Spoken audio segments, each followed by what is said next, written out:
Yo voy a hablar un ratito solo para presentar el ProLAN Debate. Después la palabra va a estar con Valdo Lau Fuentes Sánchez, que es mexicano, que es un egreso, un ex estudiante del ProLAN. Obtuvo un doctorado con nosotros estudiando los movimientos sociales de México. Y después la palabra estará con ustedes, ¿sí? Por 10 minutos cada uno, más o menos como ustedes nos solicitaron. Y después abrimos para preguntas, intervenciones del público y después regresamos para más intervenciones de ustedes, ¿ok? Muy bien. Sí, entonces ya estamos grabando. Entonces yo voy a hablar en español o portuñol. Muy buenas noches a todas y todos. Yo gustaría de agradecer en nombre del ProLAN y como coordinador de esta iniciativa ProLAN Debate, que empezamos en esta cuarentena para aproximar a las personas y para discutir temas de América Latina. Hoy tenemos el gusto, el honor de poder escuchar 3 colegas mexicanos que van a hablar un poco de la coyuntura de México en esta pandemia. Y como todos sabemos, México es un país extremadamente importante en el escenario latinoamericano, un país que nosotros desde Brasil tenemos mucha admiración y mucha curiosidad para conocer siempre más. Yo gustaría de agradecer la presencia de Alicia Girón, de Mariana Aparicio y de Ilan Bisberg en esta noche, en que estaremos escuchando a ustedes y aprendiendo un poco más sobre México. Para esto, paso la palabra para que nuestro ex estudiante de ProLAN, un amigo de nuestro programa, una persona que es muy generosa, muy conocida entre los docentes y los estudiantes de ProLAN, que es Valdo Lau Fuentes Sánchez, pueda conducir esta mesa. Muy buenas noches a todas y a todos. Agradecemos la presencia de todos que están con nosotros en esta mesa. Estamos aquí para escuchar a ustedes y aprender mucho sobre México esta noche. Muchas gracias por todo. Valdo, la palabra está con usted. Muy buenas noches. Muchas gracias, Wagner. Muy buenas noches a todos. Espero que estén muy bien. De antemano quiero agradecer porque hayan aceptado esta invitación para pensar lo que está sucediendo en México. Y antes que nada, también agradecer por la iniciativa de estos encuentros virtuales, ¿no? Entre los encuentros que ya se han realizado en este programa, han tocado temas no solo sobre los medios alternativos de comunicación, ya hubo una mesa sobre Ecuador, otra sobre Perú, otra sobre Colombia, así que salimos hoy del hemisferio sur y nos vamos un poquito más para arriba para pensar qué es lo que está pasando en México. Y bueno, quería antes que nada mandarles un fuerte abrazo a mis profesores, a mis colegas, por la iniciativa y agradecer a Amanda por haberme ayudado mucho en la divulgación del evento. Muchas gracias, Amanda. Bueno, yo voy como el profesor Wagner ya les comentó, yo voy a solamente hablar nuevamente cómo es nuestra dinámica. Es muy rápido, repensamos la dinámica tal vez para no hacerla tan cansada. Entonces, yo les daré la palabra a nuestros invitados por 10 minutos cada uno. Después, dependiendo el número de preguntas, ya sea en un bloque o dos, tendremos la oportunidad de escucharlos nuevamente para volver a escucharlos otra vez por 10 minutos, no sé, por si quieren hacer algunas conclusiones o algunas cosas que quedaron pendientes en el momento de su primera intervención, para rematar nuevamente con otras preguntas y respuestas. Las preguntas yo les pediría, hay 2 opciones, si las quieren mandar por el chat, o podemos abrir el micrófono, que me parece también muy interesante, y así podemos escucharlos de su propia voz. Bueno, yo me voy a limitar rápidamente a hacer una breve presentación de nuestros invitados. De antemano les pido disculpas si emito alguna cuestión que sea importante de sus trayectorias académicas, pero intenté reducir al máximo para intentar ganar más tiempo para escucharlos. Así que si ustedes consideran importante en el momento que les toque su palabra, háganoslo saber. Así que ya los mencionaré o los voy mencionando en el orden que contemplamos que sería su participación.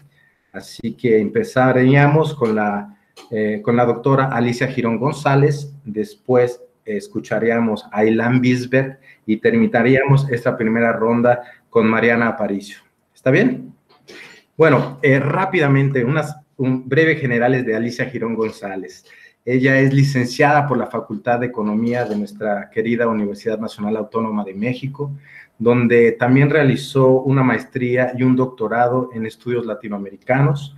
Actualmente, Alicia es coordinadora del Programa Universitario de Estudios sobre Asia y África e investigadora del Instituto de Investigaciones Económicas. Después, ¿sí? Muy bien. Muy bien. Muy bien. Después le pasamos la palabra a nuestro siguiente participante, que es Ilan Bisberg.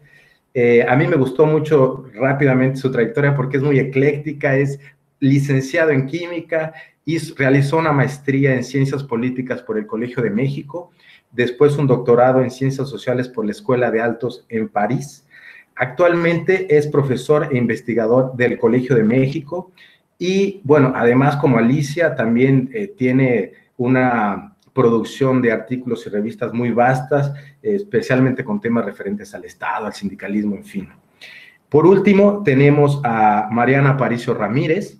Ella es licenciada de Relaciones Internacionales por la Universidad Iberoamericana, donde también realizó una maestría en Sociología y realizó su doctorado en Ciencias Políticas por la Flaxo, México. Actualmente es profesora e investigadora de la Facultad de Ciencias Políticas y Sociales de la UNAM. Y bueno, también tiene una vasta producción referente a temas relacionados con políticas internacionales y de relaciones comerciales. ¿Ok? Bueno, dicho esto, lo siguiente, les doy la palabra. Muchas gracias por estar aquí. Les agradezco a todos los que se vayan sumando también. Y bueno, Alicia, comenzamos contigo. Me parece que el tema que vas a tocar de forma más general es cómo llegó a México la pandemia. ¿Es eso? Pues bien, bueno, en primer lugar agradezco al PROLAM la invitación. Wagner me convenció de hablar sobre México. A mí no me gusta hablar sobre México. Yo me dedico a cuestiones macro, pero macro a nivel mundial y últimamente relacionados con China, bueno, Asia y África, ¿no? Pero bueno, me puse a estudiar un poquito lo que está pasando en México y hay algo que sí quiero comentar, que es que el fenómeno de Wuhan y cuando se cierra China para evitar mayores contagios, dispara de alguna manera la gran depresión que estamos viviendo en estos momentos. Y esto es muy importante porque justo las medidas que toman los bancos centrales después del 2008-2009 hacen precisamente que la economía a nivel global definitivamente esté estable. Y cuando yo digo estable, es cuando un paciente entra a terapia intensiva, el médico les va a decir, está estable. Y uno va a preguntar, bueno, ¿y después qué? Puede estar estable un día, 24 horas, 36 horas, y puede estar estable 10 años. Entonces, la economía mundial estuvo estable, pero con una riqueza enorme, principalmente en las bolsas de valores. O sea, el punto máximo al que llega el Dow Jones por el 18 de febrero es cerca de 28,000 puntos y baja a 13,000 puntos a los cuantos días que se declara la pandemia. Entonces, ¿qué es lo que pasa? ¿Qué es lo que pasa con los países latinoamericanos y principalmente en México? Simplemente me voy a ir muy rápido porque no me gusta a veces pasar estas láminas porque a veces empezamos a tener problemas con el manejo de la tecnología, pero no sé si están viendo, ven, ya me equivoqué, o sea, yo quería pasar otras, pero bueno, aquí lo que yo estoy viendo es esto sale de Standard & Poor's hace algunos días, y ustedes van a ver cómo venía el crecimiento del Producto Interno Bruto. Desde 2015 hay una caída, nosotros tuvimos una caída muy fuerte en 2013, pero después en 2015 empieza a caer y las perspectivas son para este año. Voy a tratar de quitar esto. Ahora voy a ver si lo puedo quitar. Ay, no. Sí, ya. Voy a ver. Detener la presentación. bien. Bueno, eso lo que yo sí, ya no la ven, ¿verdad? ¿Perdón? Sí se ve. Sí, se ve la pantalla, sí, claro. Bueno, no la vemos más. Sí, no la vemos más. Ya, me están viendo a mí ya, nada más. Perfecto, Sí, ok. sí, Bueno, sí. ¿por qué esa imagen la capté? Porque lo que estamos viendo, y tenía otra lámina que me encantaría mostrarla, a lo mejor mientras en un momentito lo vuelvo a hacer, es cómo, sobre todo, si ya veníamos bajando, cuando entre el nuevo gobierno con su política de austeridad, lo que hace es reducir en muchísimos renglones la inversión del gasto público, y algo que detona es que traemos una carga terrible en la economía informal y en el desempleo. Esto lo que hace es que, bueno, México es uno de los países que va a tener una mayor contracción, porque además uno de nuestros principales commodities es el petróleo. Y entonces, y además el turismo también, a diferencia de otros países que van a tener pues un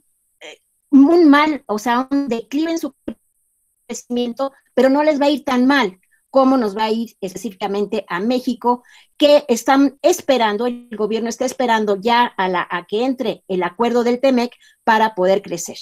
Aquí el problema, y me enfatizo muchísimo, es de que tenemos que tener muy claro que Wuhan no dispara lo que estamos viviendo ahorita, sino que definitivamente las cadenas productivas que están totalmente entrelazadas, más aparte el enorme endeudamiento que tenemos como países y que ha crecido enormemente, se ha duplicado tan solo el servicio de la deuda en menos de 10 años, no solamente se ha duplicado, sino se ha triplicado, incluso ha pasado del 40% del Producto Interno Bruto al 60%. Esto nos pone en una debilidad tremenda para poder disparar el gasto público.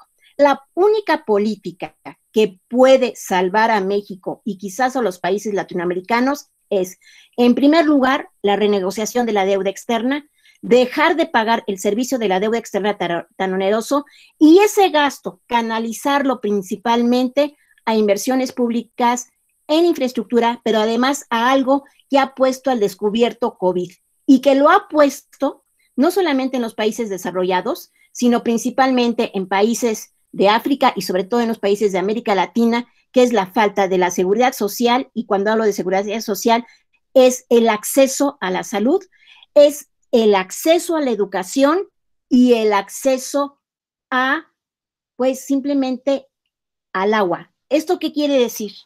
Que en estos momentos los gobiernos están entre reactivar la economía, que es lo que más les interesa, sobre todo porque tenemos un enorme, entre el 50 y el 60% de la población está en la economía informal, y es muy importante que estas personas tengan ingreso. Las alternativas que se están dando es el ingreso solidario, este ingreso que se está tratando de dar, que ya se venía platicando, pero eso no va a servir en tanto que nuestros gobiernos no le den el acceso a la salud y el acceso a la educación. Yo con esto terminaría, hay mucho que decir, pero sí me gustaría dejar claro, pues, de que por más que hagan los gobiernos en hacer transferencias sociales, eso no va a mejorar el futuro de nuestros países. Gracias, pero sigo después y trato de buscar el PowerPoint. Sí, muchas gracias, Alicia. Fue una breve, muy consistente intervención. Muchas gracias por tus datos y, bueno, por plantear un poco los problemas que enfrenta México y cuáles serían algunas de las soluciones en esta cuestión de la renegociación de la deuda externa. Muchas gracias. Bueno, le paso la palabra a nuestro próximo expositor, que es Ilan Bisberg. Ilan, la palabra está contigo. Buenas noches. Muy bien, bueno, un poco quizás valdría la pena hablar de, no hablar tanto del COVID, digamos, de la pandemia, aunque hay que mencionar un poco algo de la pandemia. dos cosas. En México el sistema de salud es un sistema de salud muy fragmentado, ¿no? Ha estado muy fragmentado, a diferencia de Brasil, por ejemplo. En Brasil ustedes tienen el SUS, ¿no? Que es un sistema único de salud, ¿no? Tienen también un sistema privado, ¿no? Pero hay una relación entre los dos, ¿no? En México tenemos tres sistemas de salud en cierta medida. Un sistema de salud que es el IMSS, ¿no? De los trabajadores formales, ¿no? Otros de los trabajadores de la industria, de comercio, formales, ¿no? Otro servicio de salud de los trabajadores al servicio del Estado, y después tenemos un servicio general para toda la población, que no está ni asegurada en ninguno de los dos otros sistemas, privado o público, ¿no? Entonces, en realidad, tenemos un pequeño sistema de salud privado, ¿no? Además, hay otros sistemas de algunas empresas, algunos sindicatos, Pemex, el sistema de salud del ejército, etc. El gobierno actual entró con la idea de unificarlos, ¿no? Por lo menos unificar, no inmediatamente, porque no se puede hacer inmediatamente, pero en cierta medida con una idea de universalizar el sistema de salud, ¿no? Y en esa medida desarticuló lo que hasta ese momento existía, que es, sería demasiado largo para hablarlo, el seguro popular, un seguro que agrupaba a toda la población que no tenía seguro, ¿no? Que no logró agrupar a toda la población, pero iba en proceso de agrupar a toda la población. No incluía todas las enfermedades, era un problema, era un sistema. Pero lo que hizo este gobierno es plantear, vamos a tener un sistema universal de salud, en el cual eventualmente van a entrar los otros dos sistemas. Un poco decir, hay un sistema segmentado mexicano y vamos a pasar a un sistema como el de Brasil, ¿no? El año pasado y antepasado, bueno, año pasado, porque los gobiernos anteriores del PRI, del PAN, aumentaron el gasto en salud, pero muy poco, ¿no?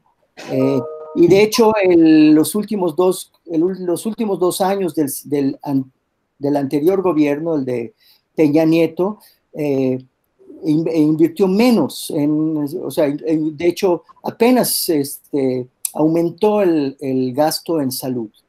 El gobierno actual, a pesar de que planteó que va a universalizar el sistema de salud, el año pasado hubo aunque había programado un aumento muy importante del gasto de salud, finalmente no lo ejerció, con lo cual la epidemia de salud nos agarra a nosotros en México con un sistema de salud que tiene muchas deficiencias, ¿no?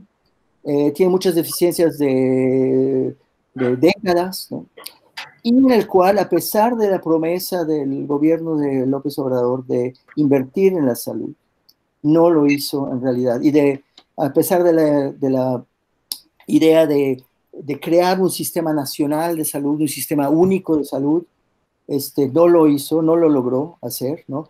Y entonces, en cierta medida, hay una desarticulación del sistema anterior y una no construcción, una falta de construcción del sistema actual. Entonces, en ese, digamos, probablemente la epidemia no agarró a México en una situación peor de la que estaba anteriormente, quizás sí, quizás no, pero no lo logró, no lo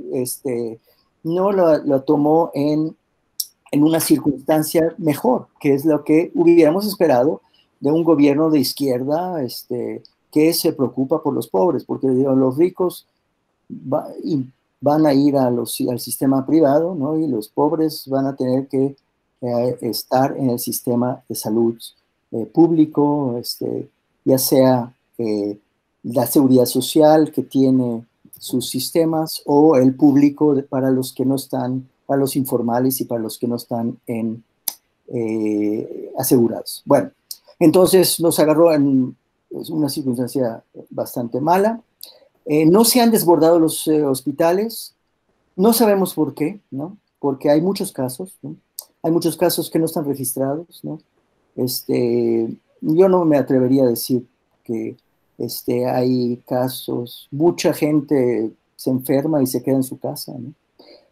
Mucha gente se queda y eso va a pasar en todo el mundo, inclusive en Francia, en Bélgica, pero yo creo que viendo la diferencia entre el sistema de salud belga y el sistema o francés y el sistema de salud mexicano, ¿no?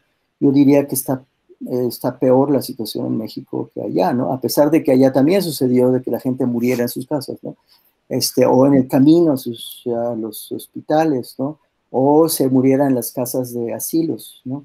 Como pasó en Bélgica. Entonces, creo que la situación es peor de la que parece ser. México se caracteriza por no hacer pruebas, ¿no? Muy pocas pruebas. Es de los países que menos pruebas ha hecho en el mundo, ¿no? Dicen que no se necesitan, que es inútil hacer las pruebas. Entonces, en realidad no sabemos cuánta gente está enferma, cuánta gente se está enfermando. Entonces, los datos no son muy confiables. De nuevo, ningún país los datos son totalmente confiables, pero algunos países son mejores que otros en ese sentido. Y hay un problema también adicional, es que todos no tenemos los datos, ¿no? No tenemos en realidad los datos de cómo están funcionando los hospitales, ¿no? Algunos reportajes se han hecho sobre cómo están los hospitales, que no tienen el equipo, que no hay gente especializada en utilizar el mecanismo, los aparatos para entubar gente, etcétera. Se dice mucho que hay mucha gente que no llega a la intubación y a la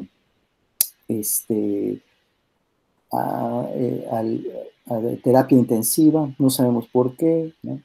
Bueno, son casos que creo que estamos un poco igual que el resto de América Latina, por decirlo de alguna manera, ¿no? Lo que no es muy bueno, ¿no? Obviamente, ¿no?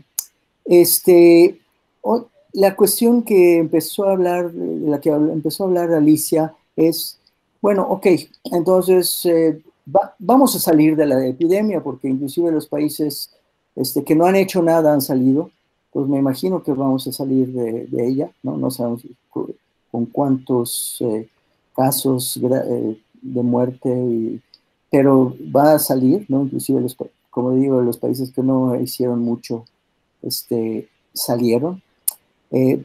Lo que se viene es la crisis económica, ¿no? Y ya está la crisis económica.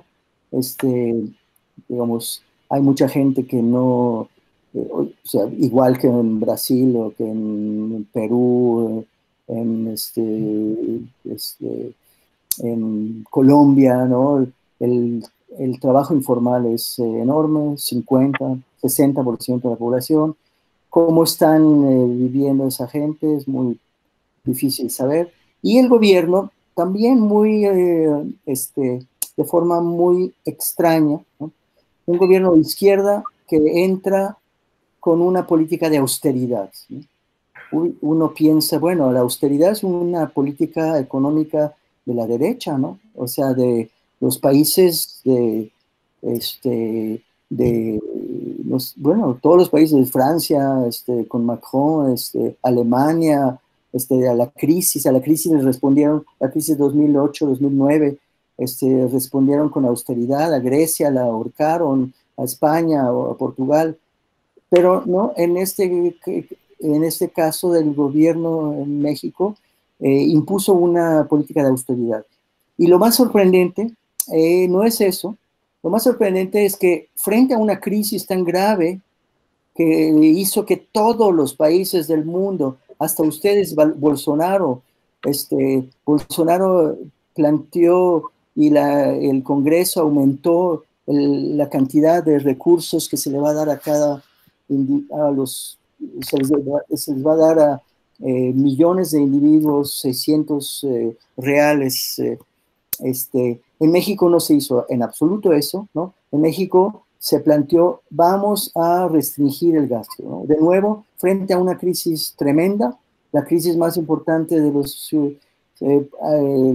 100 años, algunos están diciendo de los 150 años, un gobierno de izquierda planteó, vamos a seguir con la austeridad. Y de hecho no vamos a seguir con la austeridad, vamos a cortar el gasto público. Entonces no se entiende muy bien.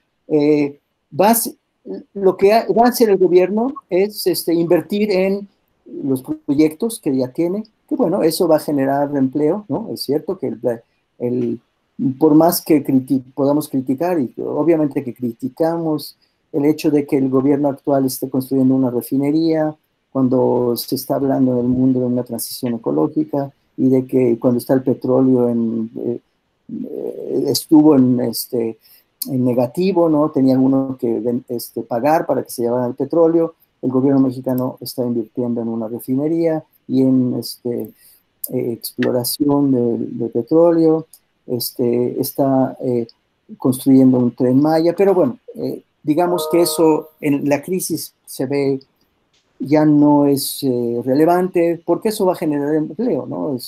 La construcción va a generar, o sea, la construcción de la refinería de Dos Bocas, el empleo que va a generar es durante la construcción, porque una vez que funciona una refinería funciona con 80 técnicos, ¿no? Que regulan y que revisan las presiones, etcétera, ¿no? Pero no hay más, ¿no? Pero la construcción sí genera, entonces hay ese plan y el Tren Maya también para construir, pero no se hizo lo que se hizo en otros países, ¿no? Que es preservar la fuente de trabajo, las fuentes de trabajo formales, ¿no? Que es fundamental. Si ya es un país que tiene 40% de trabajo formal, 60% de trabajo informal, entonces lo que hay que hacer es preservar las fuentes de trabajo formal, que son las mejor pagadas, las que son más permanentes. No se está haciendo nada.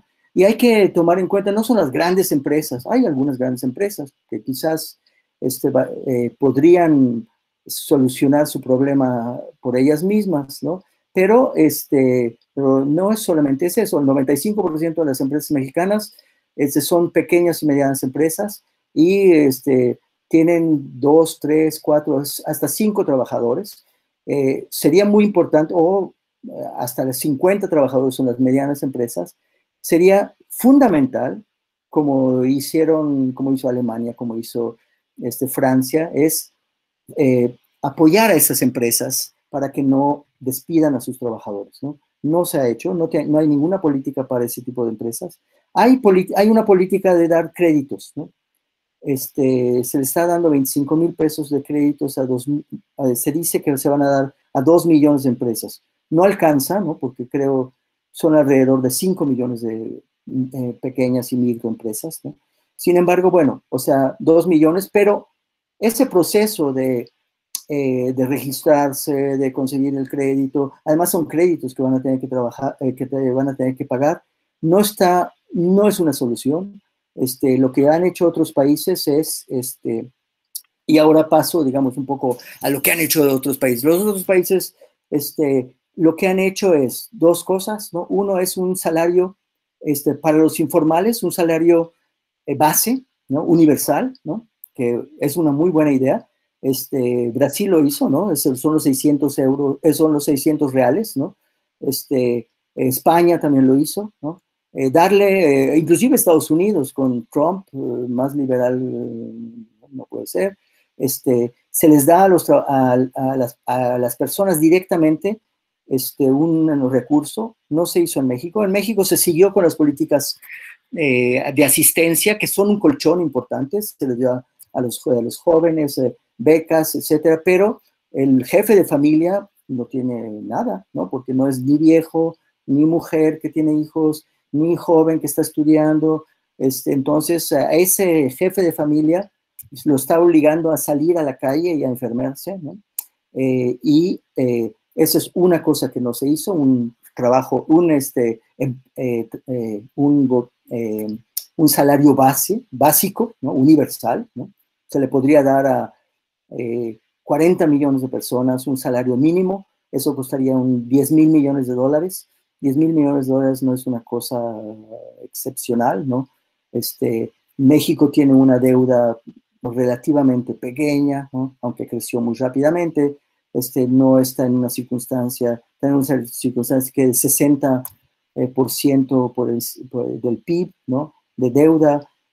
Francia va a aumentar de 95% a 120% su deuda. Entonces no es tan grave. Esa es una de las soluciones que se podría dar. Otra es lo que hizo también Francia, ¿no? Al nivel de México, ¿no? Por supuesto, ¿no? Es pagar los salarios de los trabajadores del sector formal, ¿no? Una parte de los salarios, ¿no? O por lo menos lo que estaban pidiendo los empresarios, pequeños y medianos empresarios, es darles que no tuvieran que pagar los impuestos, por ejemplo. Se les podría condonar la luz, el gas, las contribuciones, o por lo menos retrasarlas. No se hizo en absoluto eso, ¿no? Entonces, realmente México va a ser uno de los países que más va a sufrir de la crisis, y pues no sabemos cómo vamos a salir de esto, ni epidemiológicamente, ni económicamente. Entonces, estamos en una circunstancia muy compleja y peligrosa, ¿no? Por decirlo menos. Muchas gracias. Muchas gracias, Silán, muchas gracias por tu intervención, te agradecemos mucho. Gracias por contextualizarnos un poco sobre la cuestión del sistema de salud en México y repensar la cuestión de los datos. Me parece una cuestión muy interesante sobre la epidemia y los diversos proyectos que el presidente está llevando a cabo, como recientemente darle el banderazo al Tren Maya, que ha sido tan criticado por mucha gente, ¿no? Creo que eso lo podemos dejar un poquito para más tarde, para poder hablar un poco más al respecto. Bueno, ahora nuestra primera ronda, le paso la palabra a Mariana, que me parece que ella va a tocar más un tema referente a la pandemia en relación a la relación de México con los Estados Unidos. ¿Es así? Es así, Waldo. Muchísimas gracias. Pues antes de empezar, quiero agradecer a Wagner por la invitación, estar en un panel de lujo con profesores y colegas ahora que crecí leyéndolos, ¿no? Y que son unos referentes en México. Y gracias a Prolan por el espacio y por acercarnos a nuestros queridos amigos brasileños y hermanos latinoamericanos. Pues sí, justo como decía Waldo, la pandemia del COVID-19 pues es global, ¿no? Y como tal, México no se puede encontrar exento de los efectos sobre la toma de decisiones que hacen otros países y organismos internacionales, pero también otros actores, ¿no? Ya sea las empresas, las relaciones subnacionales, las organizaciones de la sociedad civil, los propios ciudadanos son actores relevantes para poder entender la complejidad de lo que nos está tocando vivir en el siglo XXI. Y yo voy a concentrar mis minutos en hablar en una de las relaciones más importantes que tiene México, que es Estados Unidos, porque, como ustedes bien lo sabrán, la relación entre estos dos países han sido complejas, ¿no? Trump por un lado, Andrés Manuel López Obrador por el otro, dos personajes que parece que se entienden muy bien, por momentos una relación compleja, y la pandemia pues nos ha complicado un poco más, tanto en la relación como en cada uno de los países. Muchas de estas reflexiones están a partir del trabajo que realizamos todos los días con los jóvenes investigadores del Observatorio Binacional México-Estados Unidos, del cual soy coordinadora, que se encuentra su epicentro en la Facultad de Ciencias Políticas y Sociales.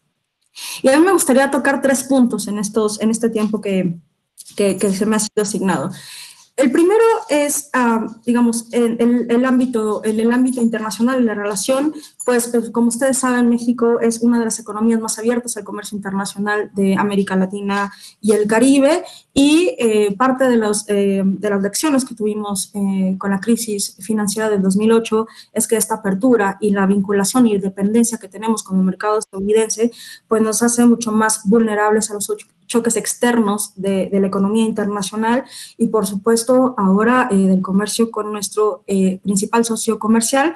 Ya no lo somos para Estados Unidos en este mes, ¿no? A partir de la guerra comercial, México fue lo más importante, pero ahora ya estamos relegados al tercer lugar. Y bueno, básicamente para nosotros es absolutamente relevante lo que pasa en Estados Unidos, ya que más del 70% de nuestro Producto Interno Bruto depende en distinta medida de nuestro comercio con Estados Unidos. Tenemos ya casi en la puerta de entrada el inicio del TEMEC, ¿no? Que ha sido la apuesta extrañamente de un gobierno progresista y de izquierda, la apuesta por la inyección de capital a nuestro país, una forma de tener certidumbre en las reglas del comercio internacional, ¿no? La crítica al neoliberalismo pues parece que no se hace vigente, ¿no? Y se le ha considerado a partir de los distintos discursos del presidente como la apuesta para reactivar la economía post-pandemia, ¿no? Y digamos, eso es muy interesante porque nos pone en una camisa de fuerza. Hay que recordar que el TEMEC tiene una cláusula política bastante interesante y esto lo voy a vincular un poco con algo que sabe muy bien la doctora Girón, y es que ha existido un acercamiento ahora mucho más latente, no es que no existiera, pero hay un acercamiento mucho más latente en términos de cooperación con China. Esto responde mucho que ver con las buenas relaciones que tiene el propio canciller Marcelo Ebrard con ese país, pero al menos públicamente se ha hecho más evidente en términos de comunicación política nuestro acercamiento con China. ¿Y por qué lo menciono? Porque el TEMEC tiene una cláusula de non-market economy. Eso significa que los países miembros, una vez que entre en vigencia este acuerdo, no puedan negociar ni cualquiera de las partes un acuerdo de libre comercio con una no economía de mercado, y esto puede poner tanto a México como al propio Canadá en algún aprieto interesante. Y sobre todo porque pues México aún depende en este sentido. Siguiendo en esta línea de comercial, también llama muchísimo la atención, y para que nuestro auditorio entienda muy bien esta relación tan estrecha entre México y Estados Unidos, no solamente en términos económicos, comerciales, sino también políticos, tiene que ver con el nombramiento que hizo el día de ayer el presidente, el primer nominado a ocupar la dirección de la Organización Mundial de Comercio, que está en crisis desde hace mucho tiempo, ¿no? A finales de agosto se va el actual director general de la organización, y casualmente se nombró ya el nombre de Jesús Seade, ¿no? Es un hombre con un currículum bastante interesante. Actualmente es nuestro subsecretario para América del Norte en la Cancillería mexicana, pero también fue quien cerró la negociación del TEMEC. Digamos, es bastante sugerente que también en el marco de esta pandemia, con una política exterior que no es muy clara de la Cuarta Transformación, si no es hacia Estados Unidos y de alguna forma coqueteando con la Alianza del Pacífico, y ahora que tenemos la presidencia pro tempore de la CELAC, son, digamos, algunos esfuerzos que ha hecho el gobierno de la 4T en términos de política exterior para vincularse en el medio de esta pandemia, ¿no? La CELAC, igual puedo regresar en algún momento en mi siguiente periodo, pero es interesante porque bajo la presidencia pro tempore México se acercó con los gobiernos latinoamericanos para tener una estrategia en común, pero la CELAC, como muchas veces, es más un discurso político que parte de un ejercicio real de cooperación política. El segundo punto que me gustaría tocar tiene que ver con la materia de política migratoria y las remesas. Para también poner en la mesa la cooperación en la región fronteriza y cómo son justo estos gobiernos subnacionales lo que han hecho posible y latente la cooperación, pero en el marco del COVID, pero no necesariamente en gobiernos federales. De acuerdo con los datos que tiene el Banco de México, si nos concentramos específicamente en este año, en el COVID, alrededor en el último mes, ¿no? Si vemos febrero, marzo y abril, hubo un incremento en las remesas en México para caer en abril de cerca de un 28%. Estamos hablando de 2.861 millones de dólares en abril y en marzo era alrededor de 4.007 millones de dólares. ¿Por qué menciono esto y por qué es importante? Por varias razones. Estados Unidos tiene la mayor concentración de mexicanos viviendo en el exterior. Las remesas representan el 2 y el 3%, entre el 2 y el 3% del PIB en México, en el cual dependen muchísimas familias. Ya lo decía la doctora Girón y el doctor Bisberg. Nuestra economía es primordialmente informal. Muchas regiones de nuestro país dependen directamente de las remesas, es decir, de los mexicanos que envían a sus familias. La contracción de la economía estadounidense no solamente va por la reducción tanto de inversión como de comercio, del flujo comercial, sino también una crisis en Estados Unidos o una reducción del empleo informal en Estados Unidos o con poco valor agregado, pues también impacta directamente a la economía de nuestro país también en este sentido. Podemos esperar que pueda existir una tendencia en la reducción de las remesas. Todo depende también de los próximos meses de lo que pasa en Estados Unidos. Si bien, como ya decían, hay una inyección de capital importante por parte del Congreso norteamericano, no hay que perder de vista que en noviembre son las elecciones de Estados Unidos y la correlación de fuerzas puede modificarse.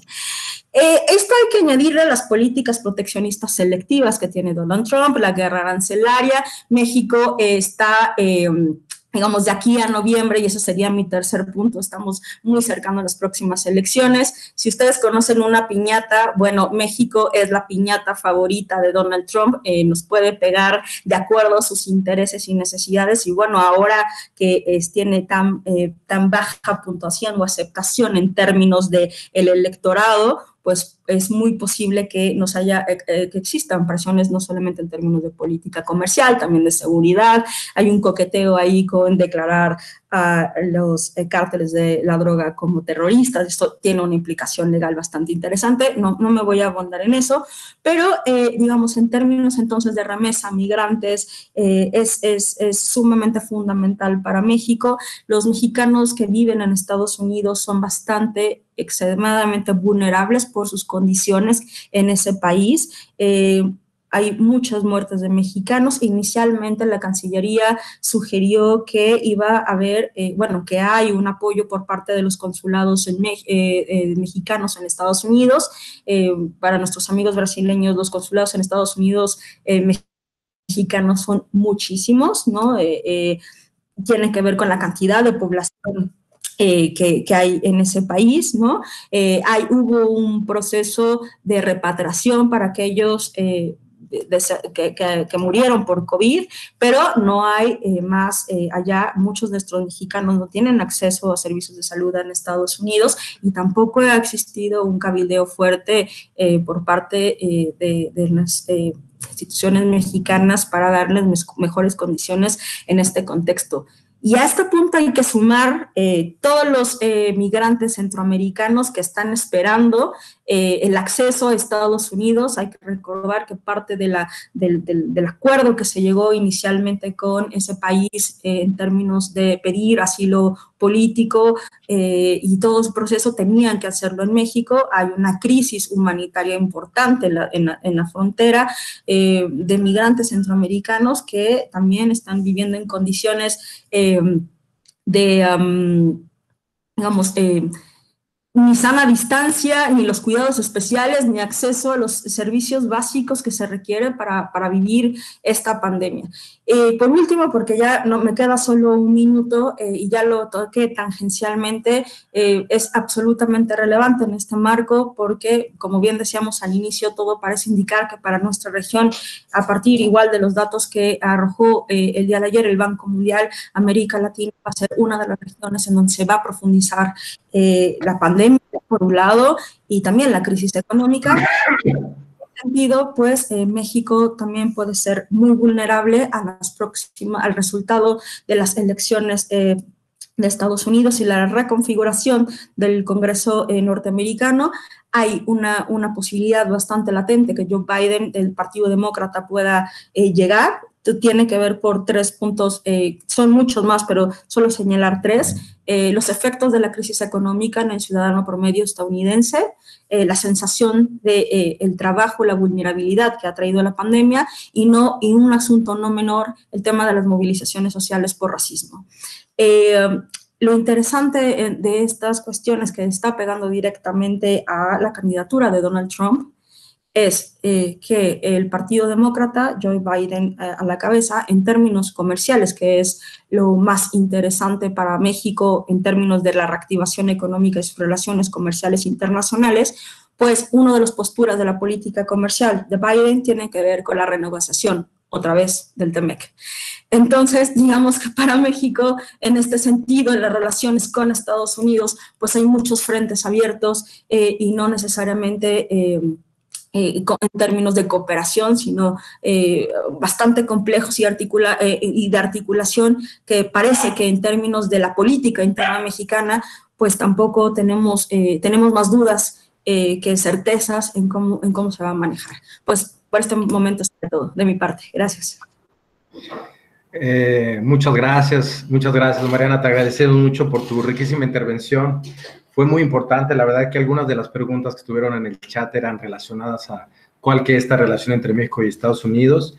Y bueno, mencionas cosas muy interesantes, ¿no? Entre ellas, bueno, no solamente la insistencia, la relación con el TEMEC, sino una cuestión que es muy importante en México, que son las remesas, ¿verdad? Y que los más desfavorecidos, bueno, acaban siendo, pues, los pueblos más vulnerables, ¿no? Entonces, interesante también la cuestión de las elecciones en Estados Unidos. Me pareció muy, muy rica tu presentación, te agradecemos mucho. Bueno, ahora pasaremos a las preguntas, pero dada que las preguntas fueron en relación a lo que Mariana comentó recientemente, yo esperaría si algunos se inscriben las preguntas, pero aprovechando un poco el tiempo, a mí me gustaría tal vez empezar a hacer algunas preguntas para nuestros invitados. Tal vez sería interesante si ustedes pudieran responder de forma más breve para poder así tener más preguntas de los que nos están escuchando, ¿no? Yo levanté un poco aquí algunas cuestiones en relación de lo que fue comentado y me parece que hay una cosa que sería interesante de pensar, ¿no? Una cuestión que habló Ilan fue sobre la cuestión de los datos confiables, ¿no? Que si tal vez es una cuestión muy cuestionable no solo en México, sino en muchos países. Aquí tal vez llama la atención que desde que llegó el gobierno de López Obrador, con la cuarta transformación, una de las características de este nuevo gobierno es las famosas mañaneras, ¿verdad? De que todos los días a partir de las 6 de la mañana, digamos que se enfrenta ante los periodistas y responde sobre diversas cuestiones sobre la situación del país. Y me parece que esa fue una de los métodos que también utilizaron en relación a la cuestión de esta epidemia, ya que todos los días también, a partir de hace unos 2 meses, el que sería el subsecretario de Prevención de la Salud, el doctor Hugo López-Gatell, hace lo mismo, ¿verdad? Todos los días está dando noticias sobre cómo es que están las cosas. Yo quería tal vez preguntarles qué opinan al respecto de este método del gobierno, es decir, por un lado, se los pregunto porque aquí en Brasil parece que pasa totalmente lo contrario, y no es mera exageración, ¿no? En los últimos 3 meses hemos tenido, pues, 3 ministros de salud. El último es un general que es un especialista en logística y administración, que coordinó las tropas en los Juegos Olímpicos del 2016, que trabajó con atendimiento a migrantes, pero cuando yo busco en su currículum no encuentro nada respecto a la cuestión de la salud. Entonces estamos a cargo de un ministro de salud que es un general, ¿no? Y por el otro lado, el fin de semana salió un comunicado que ya lo echaron para atrás, pero que era intentar omitir los datos de los muertos del COVID. Brasil hoy tiene, si no me engaño, hice aquí uno, más de 30, y por aquí están los datos, más de 38,000 muertos y más de 730,000 contagiados, ¿no? Y es una línea que solo tiende a subir.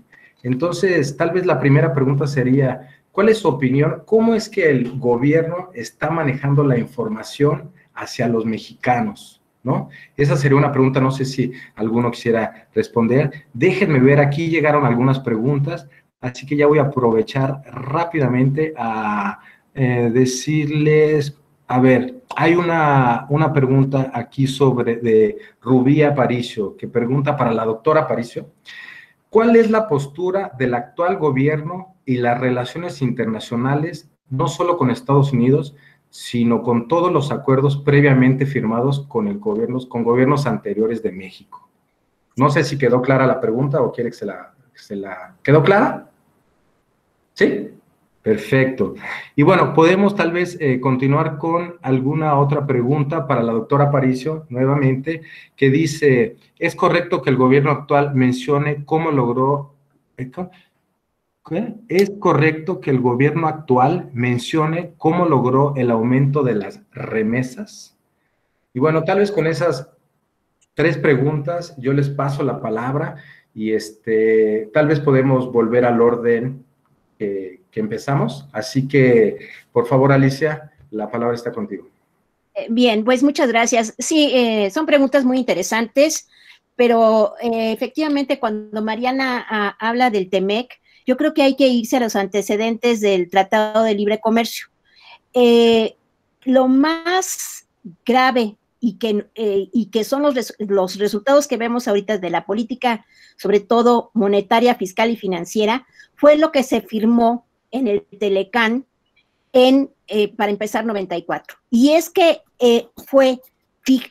no podíamos, México no puede tener jamás una inflación de más de 2 dígitos.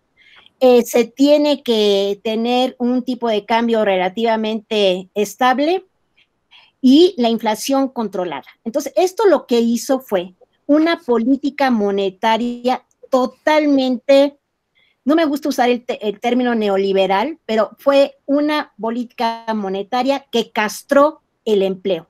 Y hay que decirlo con esas palabras, porque realmente toda la migración a partir de los 90s, y Mariana lo puede decir, es que aumenta exponencialmente, y no solamente en cuestión de hombres, sino también de mujeres. Y esto lo que hace es que si nosotros vemos la balanza de pagos, pues las remesas es un renglón muy importante para nosotros. Entonces, somos remesas, turismo y petróleo. Bueno, pero, y claro, sobre todo también productos agrícolas y demás. Pero esto lo que hace es, y vuelvo a insistir eso, el paciente ha estado estable. Y lo más grave en este momento, que realmente a mí me cuesta mucho trabajo entender, es que el paciente sigue estando estable. Y no voy a pasar la gráfica, pero sí voy a decir cómo esta política de austeridad ha reducido. Solamente entre enero y abril, en protección ambiental redujo el 28% del gasto. En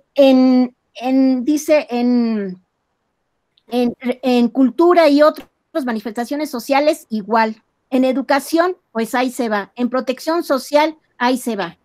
Y en otros asuntos sociales, cerca del 70%. Yo vuelvo a insistir, ¿cómo concibe este gobierno la economía cuando uno de los principales ejes de la economía para poder crecer es la creación de empleo? Yo, la verdad, me cuesta mucho trabajo entender estas políticas de austeridad. Y por supuesto, México ha apostado al TEMEC su crecimiento económico. Ha apostado a que, claro, o sea, mantener estable una relación. Entonces, toda la política de piñata, como lo dijo Mariana, que usa Trump a cada rato contra México y que lo usa con el presidente anterior, pues México se queda callado y no puede decir nada. Creo que el gran fracaso de la política exterior mexicana es a partir de los 90s, cuando firma el Tratado de Libre Comercio, se olvida de haber sido un líder de los países latinoamericanos, incluso cuando encabeza las renegociaciones de la deuda externa en toda la década de los 80s, y entonces México se ha quedado ahora, pues, no sabe ni a dónde ir y está esperando a que Estados Unidos, ¿verdad?, pueda crecer. Entonces, esto es muy importante y hay que volver a repetir, y volveré a repetir constantemente, que México está muy mal, así como la economía internacional, justo debido a esas políticas monetarias de estabilización, de ajuste y de austeridad. Yo con eso muy rápido, porque la discusión está muy apasionada, está apasionante. Gracias. No, muchas gracias a ti. Y bueno, le paso la palabra a Ailán. Si te gustaría hacer algún comentario, claro. Sí, cómo no. Bueno, yo creo que bueno, no tengo nada que agregar a esto. También es una sorpresa, en cierta medida, un gobierno de izquierda. Llevamos 30 años criticando el Tratado de Libre Comercio, ¿no? Entonces viene un gobierno de izquierda y considera como Zedillo, ¿no? Casi el discurso de Zedillo, con el Tratado de Libre Comercio con Estados Unidos y Canadá, México va a crecer, ¿no? Pues no creció en 30 años, ¿no? Bueno, creció muy poco, ¿no?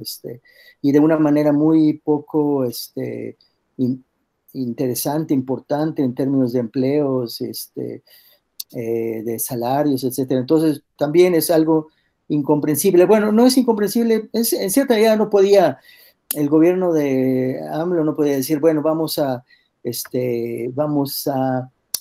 cancelar el Tratado de Libre Comercio, ¿no? Pero una cosa es eso, otra cosa es decir, el proyecto es tenemos otro proyecto, ¿no? Que no es el Tratado de Libre Comercio. Bueno, aquí hay una pregunta muy interesante que es impuestos, ¿no? México es uno de los países que menos impuestos cobra.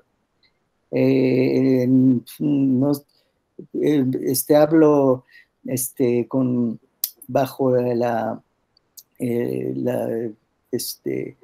bajo el cuidado de Alicia, que es economista, ¿no? De los más bajos de América Latina. La OECD es el último país de la OECD, obviamente, cobra más o menos 12% de impuestos. Brasil cobra 36%, ¿no? Bueno, 25% y 36% con contribuciones, ¿no? Europa, los países de Europa, 50%. No es el momento, obviamente, no es el momento en una crisis de cobrar más impuestos, ¿no? Lo que se tendría que hacer es deuda, lo que se tendría que hacer es inclusive crear dinero, ¿no? O sea, imprimir dinero, ¿no? Esa es una de las ideas de Bresser Pereira, ¿no? Bresser Pereira dice, hay una posibilidad, ¿no? De que el Banco Central compre deuda, ¿no? Compre la deuda es lo que está haciendo el Banco Central Europeo, ¿no? Comprar deuda de las empresas, ¿no? Y darles liquidez, ¿no? Lo que se necesita en una crisis, ¿no? Bueno, eso, claro, el Banco de México es autónomo en México, es un banco que tiene su lógica, su política, pero se le podría quizás torcer un poco la mano, ¿no? Lo que tendría la opción es la deuda. Otra pregunta interesante quizás es la de los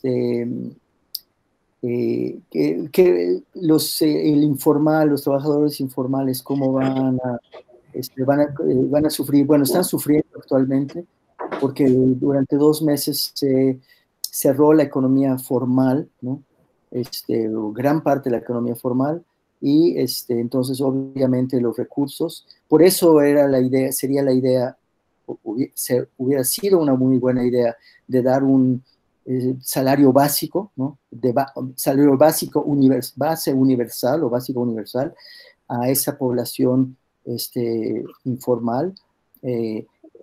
Con la economía, si la economía formal no se recupera pronto, también la economía informal va a sufrir, ¿no? Porque la economía informal depende de la economía formal, ¿no? De la gente que tiene recursos, que va, compra cosas, que come en los puestos, en las calles, etcétera, y básicamente las pequeñas y las microempresas, que son miles, ¿no? Son economía informal, ¿no? Y esa economía va a sufrir mucho si la economía formal no se recupera, lo que probablemente no se va a recuperar, ¿no? Muy rápidamente, porque también es interesante, como el gobierno mexicano tiene tan pocos recursos, porque no cobra pocos impuestos, y ya lo dijo Alicia también, ¿no? Ahora se va a desplomar los impuestos, obviamente se van a desplomar, ¿no? Ya se desplomó el petróleo, ¿no? El turismo se ha desplomado totalmente. Entonces, todo esto va a impactar en los recursos del gobierno, ¿no? Y entonces el gobierno va a tener menos recursos aún que lo que tenía anteriormente, y el gobierno actual no quiere contratar deuda, aunque tiene la posibilidad de contratar deuda, tiene la capacidad de contratar una deuda, ya hay una cartera por parte del Fondo Monetario Internacional para México de, no sé, 50,000 millones de dólares, ¿no? Podría sin problema tomar una parte de esa deuda, pero el gobierno actual, como lo están haciendo todos los países, ¿no? Todos los países están generando deuda, pero el gobierno actual no quiere, en cierta medida porque tiene la idea, es un gobierno que López Obrador criticó mucho el rescate bancario de 1995 en México, y tiene esa obsesión de que se generó deuda, que se rescató a empresas que no debían de haberse rescatado, lo que es cierto, es totalmente cierto, estoy de acuerdo con López Obrador en eso. Fue un muy mal negocio y muy mala idea del Fobaproa, pero son 30 años después, 25 años después, y las circunstancias son totalmente distintas, hay que pensar de otra manera, ¿no?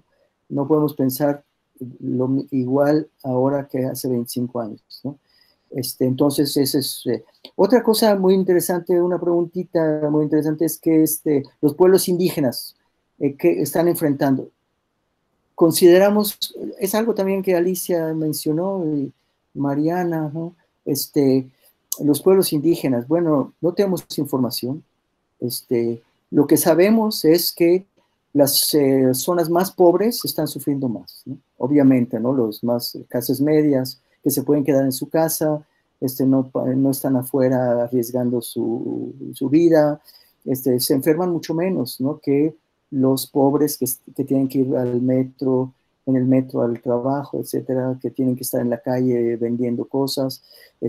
Las comunidades indígenas tienen un doble problema, en el sentido de no hay agua potable, eso lo mencionó Alicia, y las clínicas están muy lejos de donde viven, los hospitales también. Entonces no sabemos qué está pasando en realidad, ¿no?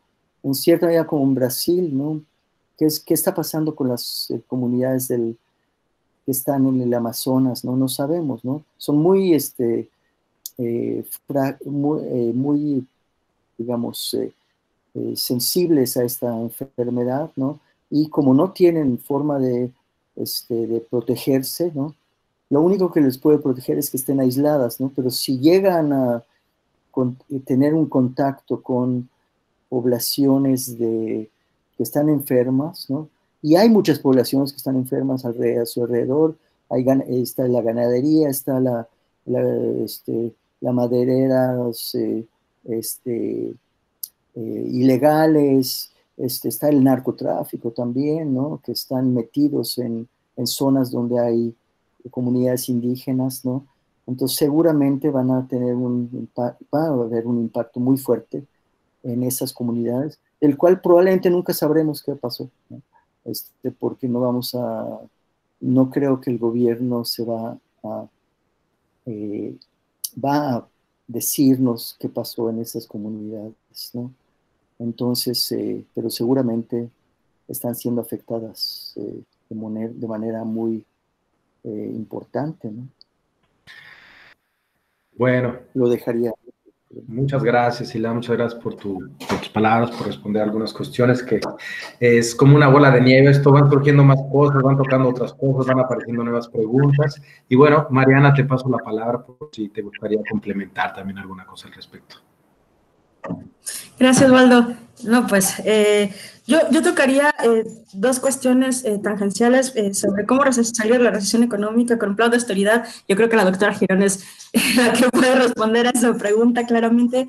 Yo me voy a concentrar en dos cuestiones que han preguntado acá y que tú también lanzaste. En términos perdón si suenan mis perritos, pero están como en pleno juego, entonces escuchan un relajo a los perritos. En términos de diversificación comercial, es un tema que ha estado recurrente desde la firma del Telecan. México actualmente está ya en el cierre de la negociación, sobre todo de un sector particular con la Unión Europea, la actualización del acuerdo global con la Unión Europea. Somos miembros del CPTPP, tenemos la Alianza del Pacífico. Digamos, ahí hay una tendencia de México, pero no podemos entender, y esto, bueno, da para otro seminario, pero la diversificación comercial no solo tiene que ver con instrumentos de acuerdos discriminatorios, bilaterales, regionales o extrarregionales, sino tiene que ver más con las políticas públicas que un gobierno puede incentivar para que sean los empresarios los que puedan diversificar los mercados de destino. Entonces, México tiene en puerta la negociación del Acuerdo de Libre Comercio con Corea del Sur, que es bastante importante para nosotros en términos de inversión extranjera directa. También está en la lista un Acuerdo de Libre Comercio con Ecuador, porque también hay intención del Ecuador de ser miembro de pleno derecho como Estado asociado de la Alianza del Pacífico. Digamos, hay actividad comercial, pero eso no implica per se que la diversificación sea posible. Y eso nos pone, bien lo decía la doctora Girón, pues en esta dependencia económica que tenemos con Estados Unidos, y digamos uno de los efectos negativos tiene que ver precisamente con la política exterior que México ha ejercido, ¿no? Entonces, digamos, por ahí yo lo dejaría. Y en términos de un tema que sugeriste, Waldo, sobre la comunicación política de la 4T, ahí yo quiero hacer dos apreciaciones. También parte de otro de mis múltiples trabajos en la universidad tiene que ver con la coordinación del Seminario de Análisis de Coyuntura y Prospectiva Social de la facultad, y justo tuvimos dos seminarios, uno en cuestiones indígenas y el otro en comunicación política. Entonces, me voy a permitir solo dar algún par de comentarios respecto a este tema y sobre lo que dijeron los especialistas, ¿no? La doctora Adriana Reinaga, que coordinó este seminario sobre comunicación política, varios expertos sugerían que hay un agotamiento de la figura de López-Gatell en tanto vocero, y esa figura de agotamiento tiene que ver precisamente con las mañaneras de AMLO. Es decir, en una pandemia se espera que el vocero sea el que lidere y el que sugiera cuáles son las políticas que está ejerciendo el Estado mexicano para un momento de crisis. Y entonces, por un lado, en las mañaneras, Andrés Manuel dice que tiene otros datos, o contradice al propio Gatell, ¿no? En la tarde Gatell dice, pónganse, no sé, no salgan a la calle, mientras que Andrés Manuel ya está en gira, ¿no? Entonces, digamos, aquí hay un desgaste del propio Gatell. Hay un cuestionamiento por parte de los diarios internacionales sobre los números de México, sobre la pandemia. y Gatell también se ha ido desgastando un poco por su propia relación que ha tenido con los medios, ¿no?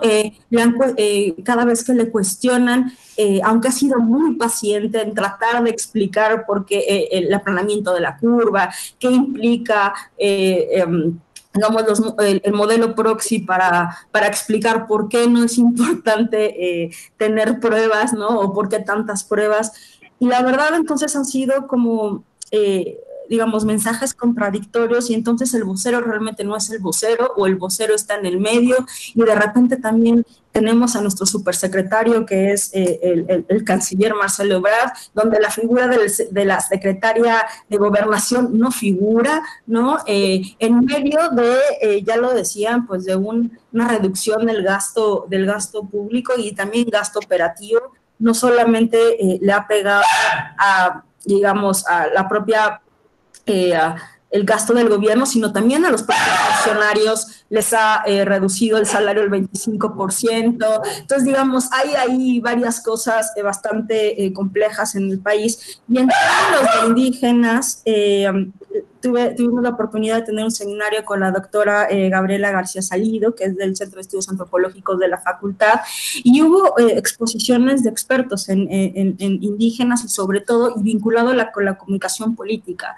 El gobierno mexicano no ha traducido las recomendaciones a ninguna lengua indígena. Hay un esfuerzo por el Instituto de Lenguas Indígenas en hacerlo, pero no es un esfuerzo casi de personas y no de la institución per se. Si los indígenas y los pobres son el centro de atención del gobierno de la 4T, pues es contradictorio que justo a esos lugares también les haya reducido el gasto, ¿no?, en operación. Lo que nos comentaron los colegas es que las comunidades indígenas se han cerrado a que entren otras personas, sobre todo porque no tienen acceso a la información en su idioma, no tienen acceso a salud, o no consideran que la medicina que no cumpla con sus tradiciones sea viable. Entonces hay mucho rechazo para aquellos que vienen de afuera, ¿no? Y claro, pues los esfuerzos han sido casi individuales. Mucha gente no sabe leer y escribir, y mucho menos sabe español. Entonces sí son los indígenas de todo el país, ¿no? Porque en México hay muchísimas lenguas indígenas, pues en completa vulnerabilidad, mucho más que los que viven en la ciudad. Hasta yo lo dejaría. Perdón por el ruido.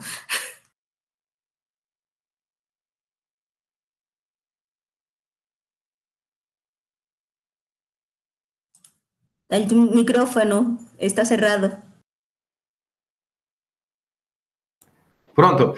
Muchas gracias, Mariana, y no te preocupes por el ruido. Estamos en vivo, así que son parte de la vida esas. Está ladrando tu perro. No hay ningún problema. Bueno, muchas de las cuestiones que tocaron son cosas o son preguntas que algunos de nuestros colegas replantearon nuevamente. Yo voy a aprovechar rápidamente para hacer un pequeño bloque de 3 preguntas, para después pasar a lo que serían sus consideraciones finales, y si hay más preguntas, bueno, al final las dejaríamos para el final.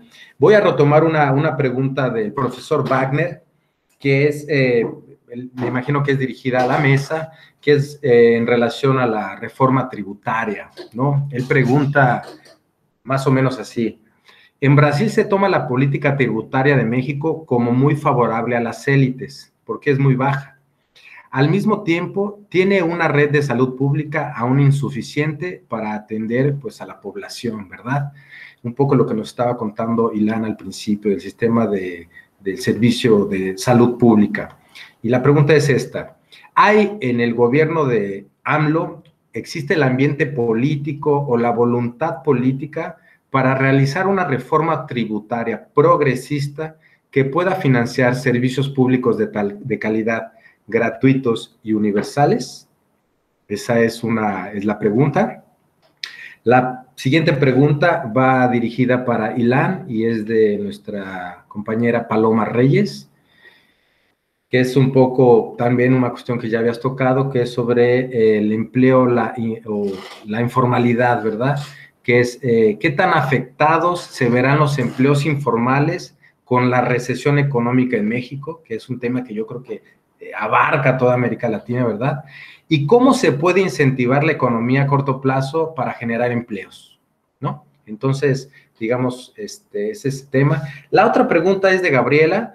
Yo la voy a retomar porque me parece muy interesante, pensando que pues México es un país donde la población indígena es más o menos un 10%, ¿no? Entonces estamos hablando de entre 12 y 14 millones de personas. Sin embargo, gran parte vive en las comunidades y una otra parte vive en las ciudades, pero sin duda... Valdo, Valdo, si me permite, disculpe interrumpir, pero tú también tienes alguna cosa que hablar en esta pregunta de Gabriela. ¿Podría usted incluso hablar un poco? Porque ha estudiado los indígenas del sur de México Claro, durante claro. Yo pregunto y después ya al final me pongo en la fila para intentar dar alguna opinión. Pero sería interesante, ¿no? Que ya estamos en la mesa sobre, desde diversos puntos. Fue una cuestión que tocó Mariana al final y sin duda uno de los grupos más vulnerables de esta pandemia son los pueblos indígenas, también porque no tienen, bueno, pues un acceso a salud, pero sin duda también hemos visto que dentro de esos grupos están surgiendo nuevas alternativas para cuidarse de la pandemia. Eso es una cuestión muy interesante a partir de sus usos y costumbres, a partir de su sentido de comunalidad, a partir de su autosuficiencia, a partir de la propia relación comunitaria, a partir de su proyecto autónomo, en fin. Y la pregunta es un poco resaltar cuál ha sido, digamos, la relación del gobierno de México con los pueblos indígenas y si hay, qué tantos casos de indígenas contaminados existen, que me parece que son datos que pueden ser difíciles, ¿verdad?, de saber por lo que comentan. Pero bueno, la pregunta surge nuevamente porque sin duda es una pregunta que nos deja pensando mucho, no solamente sobre México, sino sobre América Latina, ¿no? Entonces, retomando esas tres preguntas, a mí me gustaría, si fuera posible, que ustedes dieran alguna opinión, si consideran importante, y después de esas preguntas pasamos a sus consideraciones finales, y al final, pues yo voy a rescatar algunas otras preguntas de las personas que nos están asistiendo. Así que, bueno, les paso la pregunta. Alicia, está contigo la palabra. Muchas gracias. Sí, mira, definitivamente la reforma tributaria es muy importante, sumamente importante, pero yo recuerdo que a las cuantas semanas que tomó posesión el nuevo gobierno, intentaron hacer pues no más bien reforma, sino intentaron, porque esto fue como un comentario de alguna manera regular a los bancos. México no tiene un sistema bancario como lo tiene Brasil. México perdió sus bancos con la crisis del 94-95. Tenemos bancos nacionales muy pequeños, pero no como ni siquiera del tamaño ni de BBU, ni de Santander, ni de HSBC. Este es el sistema bancario. Y difícilmente veo que vayan a tener que se pueda hacer una reforma tributaria completa, porque habría que empezar por los intereses altísimos que cobra la banca comercial y más altos los intereses que cobran las microfinancieras, que son las finanzas de los pobres. Cuando te dicen que te van a dar un crédito, no te están dando el crédito a fondo perdido. Esos créditos que está dando el gobierno se van a tener que pagar. Entonces, la verdad es que yo veo muy difícil cómo una reforma tributaria, sin atacar principalmente a los grandes bancos, que además salvaron a la crisis bancaria de España del 2008-2009.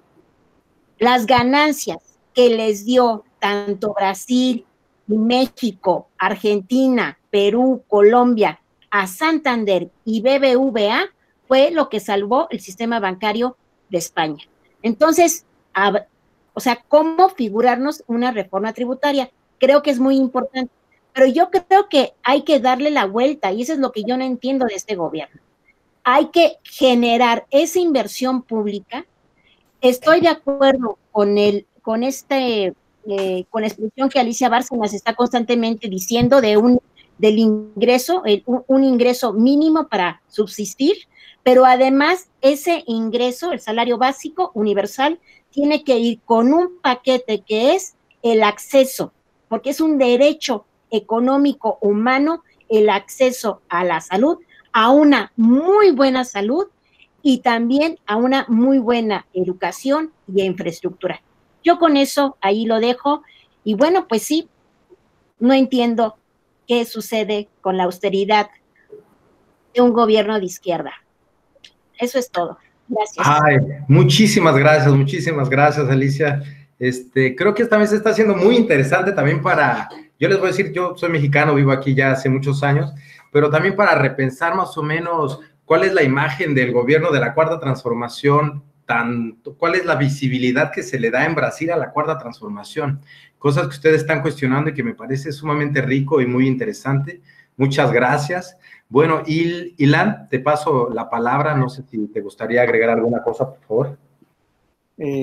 Pues sí, bueno, sí, esa es una de las preguntas, ¿no? O sea, una de las preguntas que Wagner hizo aquí en el chat y que ya en cierta medida hemos mencionado, Mariana, Alicia, bueno, comparado con Brasil, el gobierno de AMLO es de extrema izquierda, ¿no?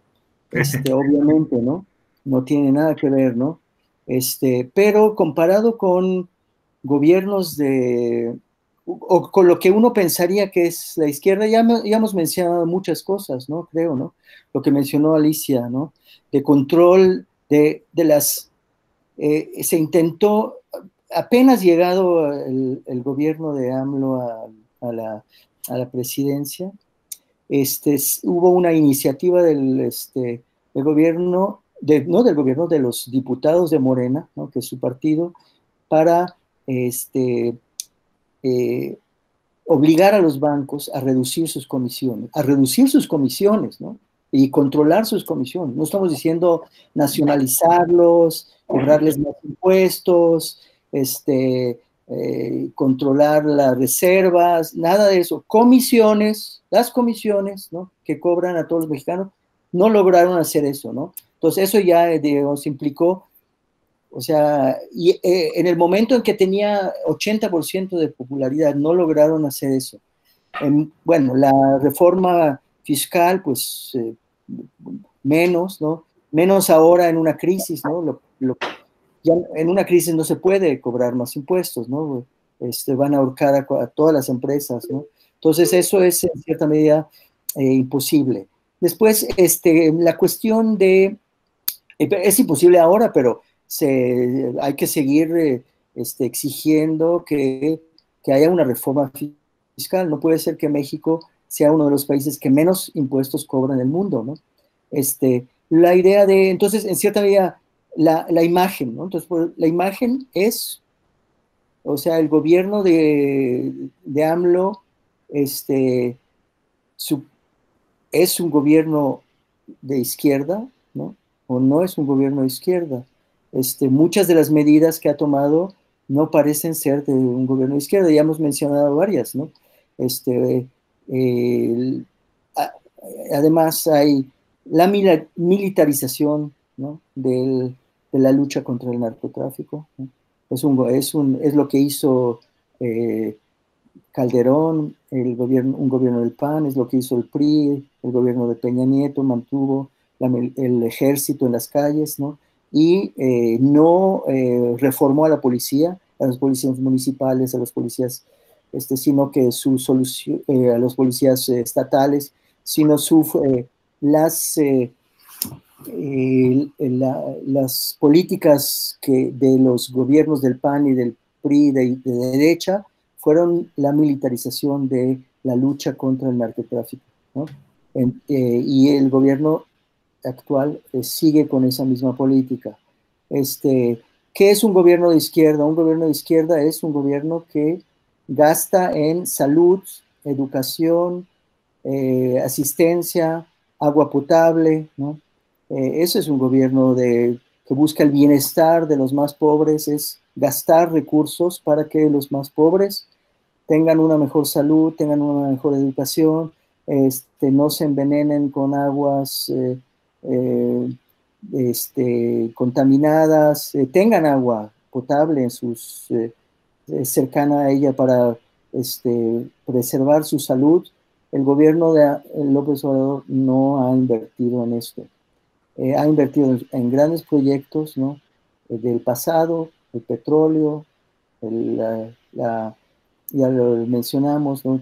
Trenes transísmico, un tren transísmico, un tren en la península Maya, un tren turístico que se había dicho que iba a ser eléctrico. Bueno, o sea, no hay mucha diferencia entre un tren eléctrico y un tren que destruye parte de la selva, y donde van a construir estaciones, y donde van a construir hoteles alrededor de las estaciones, y bares, y en toda la península, en donde haya algún atractivo natural o precolombino, ¿no? Eso va a destruirla, va a acabar de destruir el ecosistema de Yucatán, ¿no? Como ya se ha destruido el de Quintana Roo, ¿no? De toda la costa donde está Cancún y hasta Tulum, ¿no? Entonces, un gobierno que invierte en esto, en grandes proyectos, sin interesarle lo que digan las comunidades indígenas, que quieren preservar sus comunidades y su ecosistema, pues está muy alejado de lo que pensamos que es un gobierno de izquierda, ¿no? Simplemente, ¿no? Comparativamente a Trump y a Bolsonaro, sí es un gobierno de izquierda. Lo único que, digamos, sí tiene una política de lucha, combate contra la corrupción, ¿no? Esperemos que tenga resultados, ¿no? Pero no está muy claro, ¿no? Entonces, eso es una gran decepción para nosotros, ¿no? Nosotros votamos, ¿no? Yo creo que los tres que estamos aquí seguramente votamos por AMLO porque queríamos un cambio, porque queríamos un representante, o los cuatro, que queríamos un representante ya habíamos tenido los proyectos durante 30 años de la derecha, de la izquierda, de la izquierda, del centro, y queríamos un cambio, ¿no? Y queríamos un gobierno que realmente representara a los pobres en México, ¿no? Que están desesperados, que requerirían un gobierno que los represente, pero no parece que haya llegado aún, ¿no? Muchas gracias. Muchas gracias, Ilan, por tus palabras. Y bueno, Mariana, te paso la palabra si quieres hacer alguna contribución, decir alguna cosa. Pues solo retomar lo que han dicho ya mis colegas. Creo que sí hay un discurso claro en esta pandemia en términos de cómo afrontar la crisis. Es que no va a endeudarse, ¿no? De hecho, en alguna mañanera hay algo que decir que es muy interesante. Andrés Manuel recurre a la historia, su mujer es historiadora, ¿no? Y entonces recurre a la historia para explicar toma de decisiones de política interna actuales.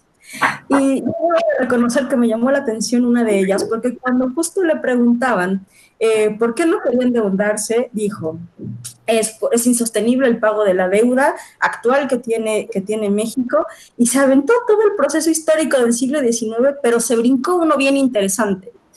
Y es que en México, el periodo histórico en donde nuestro país no saldó completamente su deuda fue en el periodo del liberalismo. Los gobiernos de Porfirio. Entonces, justificó históricamente las razones por las cuales no quería endeudarse y justo fingió demencia en el liberalismo, ¿no? Un poco para decirles a veces lo que uno tiene que escuchar cuando justifican las decisiones políticas en términos de política interna. Nosotros esperamos, si no mal recuerdo, Alicia, tú puedes corregirme, hace un mes, si no mal recuerdo, con el proyecto de cómo íbamos a salir de esta crisis, y resultó Tren Maya, el aeropuerto y, ¿no?, lo que sabemos. bastante desencantada toda la población, porque hasta ahora la opinión pública, o nosotros que nos dedicamos a esto, tampoco tenemos muy claro cuál es la estrategia del gobierno federal para hacer frente a lo que ya está en proceso, ¿no? ¿Cómo busca obtener recursos ahora? Ya he mencionado algunos de ellos: reducción de los salarios de la burocracia, públicamente presiona a las empresas que no han pagado impuestos hacer alguna negociación, si no va a soltar nombres, ¿no? Y todo esto lo hace la mañanera. O sea, la mañanera es un elemento de coerción, de información y de otros datos que tienen las secretarías, ¿no? Sí creo, y solo para cerrar, que creo que hay un liderazgo que está cuestionado. No hay que olvidar que en México está próximo a las elecciones intermedias. Andrés Manuel López Obrador tiene mayoría en el Congreso, por lo cual hasta ahora ha podido realizar su plan de gobierno, y no estoy tan clara cuál va a ser la votación del electorado a la intermedia, pero muchas de las razones tal vez que pueden explicar por qué canalizar los pocos recursos o los recursos escasos a programas focalizados, ¿no?, a su electorado, ¿no?, a aquel que le está hablando, pues no sé si es una estrategia política. La vinculación con el exterior, pues no hay como mayor en términos de cooperación, ¿no? Tenemos al presidente y al super canciller. Nuestro presidente no tiene ningún interés en, bueno, ahora no puede salir, pero tampoco es que hubiera querido salir antes, ¿no? Entonces, tampoco sabemos muy bien el liderazgo que hablaba la doctora Girón de México, pues se desdibujó desde el 70, en el 80, con la negociación de la deuda perdió, y ahora no estamos ni siquiera en el mapa, ¿no? Y hay que decirles a los amigos brasileños las tensiones, ¿no?, entre políticas exteriores de nuestros países, ¿no? Pero México, en este sentido, creo que no tenemos un liderazgo claro hacia dónde vamos. Ya lo dejaré. Muchas gracias Mariana por tus contribuciones, y bueno, a mí tal vez me gustaría, si fuera posible, comentar un poco sobre la cuestión de los pueblos indígenas, que sí es muy compleja, no lo dudo, y también por lo que ya comentaron nuestros panelistas. El gobierno, si yo no mal recuerdo, cuando tomó el poder hizo esta ceremonia, se recuerdan, en el Zócalo de la Ciudad de México, hizo una ceremonia donde invitó a muchos de los representantes de los pueblos indígenas, ¿verdad? Y dijo que iría a gobernar primero para los pobres, y esos pobres serán los pueblos indígenas que llevarían mejorías en esta cuarta transformación. Sin duda es muy, muy interesante, porque por lo que vemos dentro de estos proyectos, entre los que ya se mencionaron, el Tren Maya, o el llamado Tren Maya, como se le dice, o lo que sería el corredor transísmico, fueron muy cuestionados no solamente por muchas organizaciones, sino también por mucha gente que votó a López Obrador, ¿no?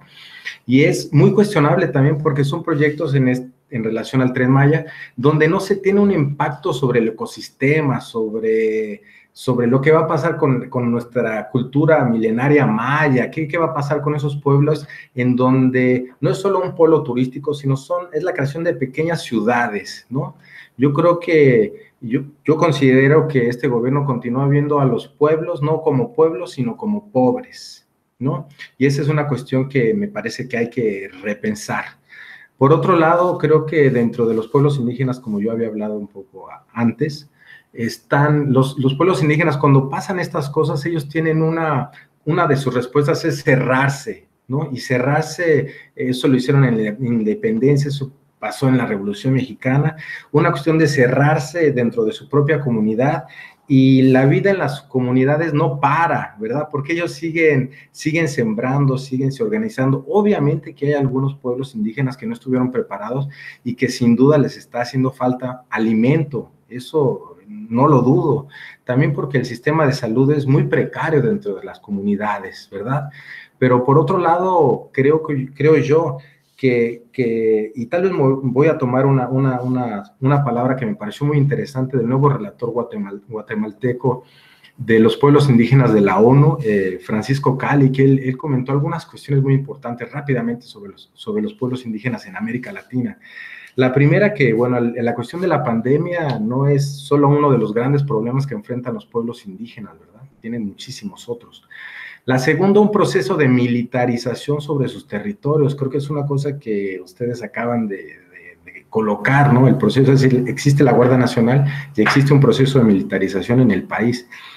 Otro tema que es muy interesante es que los grandes proyectos como la minería, los parques eólicos, las carreteras, en fin, todos esos proyectos que los indígenas llaman de proyectos de muerte, continúan presentes. No es por nada que el gobierno la semana pasada dio un banderazo para lo que sería el inicio de la construcción del Tren Maya. Y por otro lado, él comenta un cuarto punto que a mí me parece muy interesante, que es cómo esos pueblos o los grupos indígenas que han construido una autonomía son los que de alguna forma están salvaguardando más la vida de sus comunidades, ¿no? Entonces, la importancia de la autonomía, la importancia de la autodeterminación, obviamente, y la importancia de los pueblos ser capaces de autoorganizarse sin la necesidad del Estado, ¿no? Yo estaba viendo rápidamente cómo, por ejemplo, la CONAI en Ecuador tradujo varios comunicados en diversas lenguas indígenas para hacérselas llegar a los pueblos indígenas, como hubo un debate aquí sobre Colombia, como en el Cauca, ¿verdad? No existen solamente 40,000, ¿cómo se les llama? Los que resguardan los territorios indígenas, sino que existe todo un proceso de una minga, que no es una minga para afuera, sino es una minga para adentro, es decir, para repensar las propias comunidades, ¿no? Es decir, para poder responder a esta epidemia por ellos mismos, sin la necesidad del Estado. Entonces, queda siempre esta cuestión dentro del Estado, o sin el Estado, pero me parece que es un tema muy interesante y también una de las cosas que colocó Mariana dentro de las problemáticas de los pueblos indígenas, pues está la cuestión de las remesas, ¿verdad? Que es muy importante para muchísimos pueblos. Entonces, en algún momento van a tener que salir, cómo lo van a hacer, en fin. Pero bueno, eso era una cosa que yo quería rápidamente colocar. Y ¿qué les parece si... No sé, me imagino que ya está pasando el tiempo, estarán un poquito cansados. ¿Qué les parece si tomamos algunos minutos solamente para hacer algunas consideraciones finales? ¿Qué les parece a Alicia, a Ilana, a Mariana? Y ya con eso, bueno, pues daríamos tal vez por terminado nuestro evento. ¿Les parece bien? Sí, claro que sí. Bueno, muchas gracias. Entonces, bien. te doy la palabra, Alicia, y te agradezco nuevamente por tu participación. Sí. No, al contrario, mira, nada más una cosa que es muy importante cuando estamos hablando de reforma financiera, reforma tributaria, reforma monetaria. Yo creo que hay que poner ahora sí que on the floor, ¿verdad?, a discusión estas políticas de austeridad que son a partir de reformas que se hicieron a los bancos centrales. El artículo primero con lo que, bueno, el artículo primero del Banco Central, del Banco de México, cuando se constituye, su artículo decía que su mandato era el desarrollo económico. Cuando se hace la reforma, su mandato es la estabilización y el control de la inflación.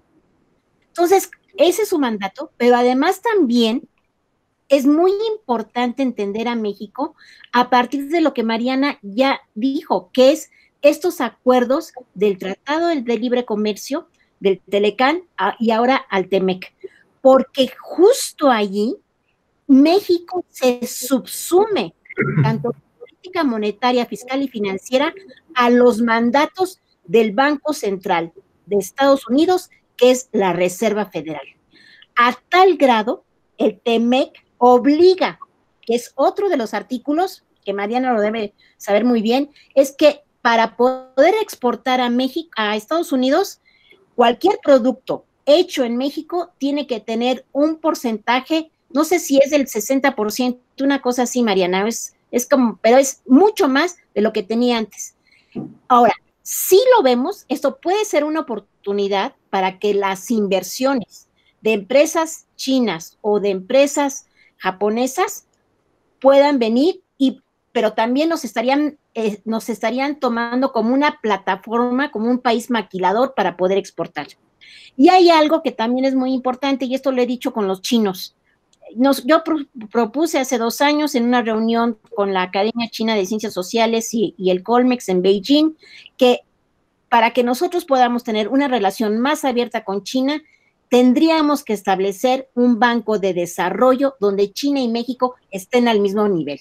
O sea, hablamos de China y de las inversiones, pero yo lamentaría que los chinos llegaran a México con sus inversiones y su personal como lo están haciendo en África y en otros países del sudeste asiático. Entonces, ojo con esas aperturas, ojo con esas inversiones. Y bueno, pues hay mucho que decir. Muchísimas gracias por la invitación.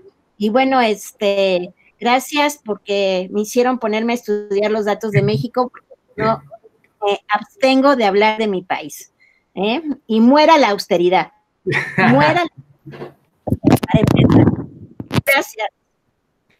Muchas gracias, Alicia. Te agradecemos de verdad por este momento que tomaste. Como tal vez muchos no escucharon al principio, pero tienes mucho trabajo en este medio virtual, entonces imagino que estarás un poco cansada, pero mismo así te agradecemos mucho por tu participación y espero que en algún momento, en breve, pues podamos tener y conocerlos personalmente en nuestra universidad. Así que muchísimas gracias por haber estado aquí y te agradezco no solo de los alumnos, de los profesores, muchísimas gracias por tu intervención. Gracias.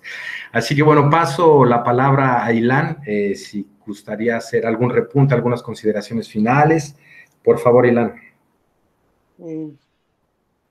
Bueno, pues solamente quizás seguir con lo que estaba diciendo Alicia, ¿no? De México, a partir del Tratado de Libre Comercio, se convirtió en una plataforma de inversión, ¿no? En donde básicamente es un país maquilador.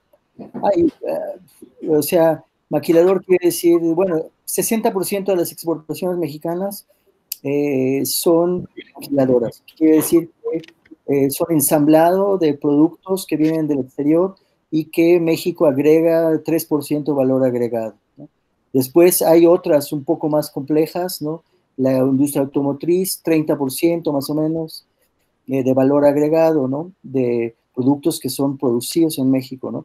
Es un modelo que ha sido un modelo que durante los últimos 30 años ha generado muy poco empleo formal, ha crecido el empleo muy lentamente, inclusive la economía en su totalidad ha crecido muy poco, los salarios se han mantenido muy bajos, porque el sistema depende de salarios bajos, ¿no? Porque depende de que las compañías transnacionales, básicamente norteamericanas, pero cada vez más de otros países, se instalen en México para aprovechar los salarios bajos de ensamble para mandarlos al exterior, para exportar, ¿no?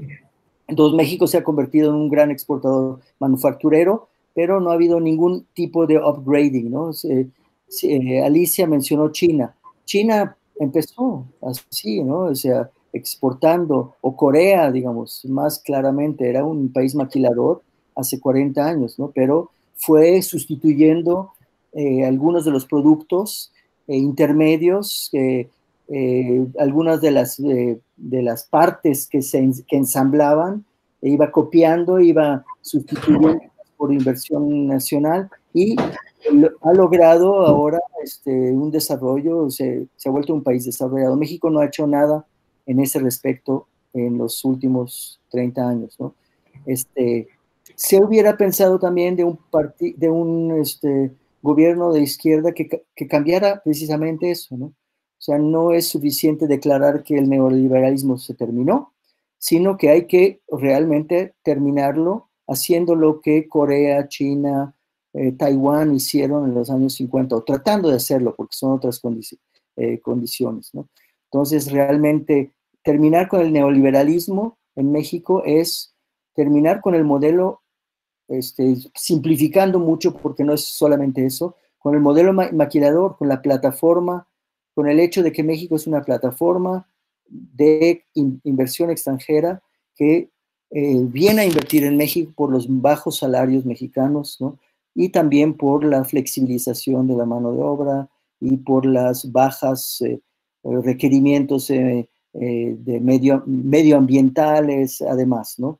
Pero básicamente por el hecho de que los salarios son muy bajos en México. Y también lo que dice Alicia Girón es muy importante, por el hecho de que el propósito del Banco Central en México es mantener baja la inflación. ¿Qué quiere decir mantener baja la inflación? Quiere decir que el nivel de precio del dólar con respecto al peso mexicano se mantiene y que con toda la inversión que entra a México sabe que va a salir con más o menos el mismo valor con el que entró. Entonces es muy importante el control de la inflación y por eso es el mecanismo fundamental que ha utilizado el Banco Central y los gobiernos mexicanos, ¿no? Pero también es sorprendente que un gobierno de izquierda, pero también no mencionamos algunas cosas, es un gobierno de izquierda, también hay algunas cosas de izquierda, ha aumentado mucho los niveles de pensiones no contributivas a los adultos mayores, ha aumentado las becas a los estudiantes, ha hecho una reforma del trabajo importante, pero bueno, ahí lo dejo. Esas son 3 cositas que ha hecho el gobierno de izquierda de México. Gracias. Muchas gracias, Ilan, te agradezco también, te agradezco mucho por tu participación y bueno, nos van dejando una especie de puntas, de cuestiones que sin duda van a ser muy interesantes para poder investigar y para poder adentrarnos un poco más sobre la cuestión en México, así es que en nombre de todos los alumnos, exalumnos y profesores también te agradecemos tu participación y pasamos finalmente a escuchar la palabra de Mariana Aparicio. A Mariana, muchísimas gracias también por estar aquí. Por favor, la palabra está contigo. Muchas gracias, Waldo.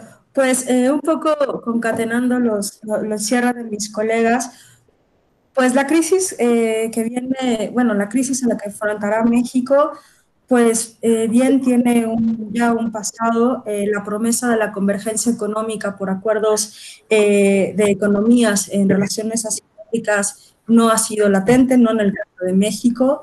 La promesa de la transferencia tecnológica de acuerdo a las teorías de comercio internacional clásicas, pues tampoco lo han sido. Si bien esta convergencia no se ha dado ni en la transferencia de tecnología ni en el desarrollo económico, México se ha mantenido, ¿no? como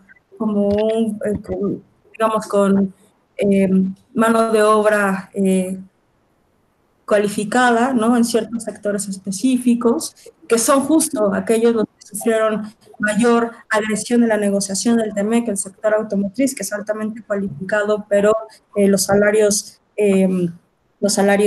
bajos.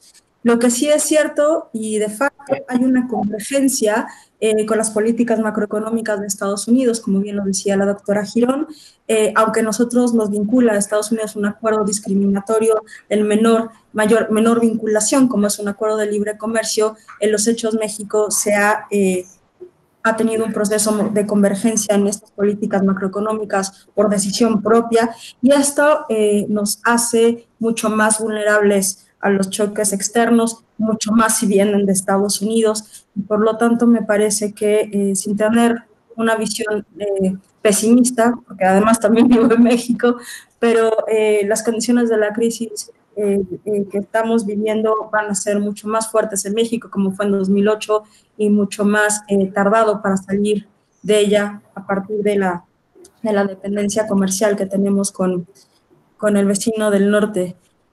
Pues yo quiero agradecer a Wagner, a ti, Waldo, a Prolam, pues muchísimas gracias por esta rica conversación. Para mí ha sido un sueño compartir mesa con la doctora Girón y el doctor Wiesberg, y pues invitarlos a que revisen nuestra página del Observatorio Binacional México-Estados Unidos si les interesa la relación de Estados Unidos y México, ¿no? A veces tocamos temas de América Latina, y justo ayer lanzamos una revista de divulgación que se llama Orbem, y justo habla sobre el COVID, ¿no? Muchísimas gracias. Pues muchísimas gracias a ti, Mariana, y muchísimas gracias a todos los que nos dieron continuidad y estuvieron presentes en esta mesa. Muchas gracias por discutir y por repensar cómo está la cuestión en México. Yo les agradezco por ese panorama general que nos dieron, no solo en torno de la perspectiva económica, de la cuestión de salud y de otros puntos muy interesantes que sin duda intentaremos darle continuidad. Bueno, a mí me resta solo darles, agradecerles, ¿verdad? Y agradecer a este proyecto del PROLAM en nombre de los profesores, los directores, todo el mundo que contribuye para que esto pueda suceder, tanto los alumnos, exalumnos. Muchísimas gracias por habernos asistido. Sin duda tendremos más debates. Así que muchas gracias a ustedes por hacernos pensar y repensar América Latina. Les agradezco nuevamente su participación y cuídense mucho, nada más lo que les puedo decir en estos días, cuídense de mucho, igual a mis colegas, cuídense mucho y espero que nos veamos próximamente en otros encuentros. Así es que muchas gracias y muy buenas noches a todos. Muchas gracias por la invitación, muchas gracias por el público, las preguntas, gracias. Gracias, saludo cariñoso allá al PROLAM y a los amigos y hermanos y hermanas brasileñas. Gracias. Hasta luego. Muchas gracias. Gracias. Buenas noches a todos. Buenas noches. Buenas noches.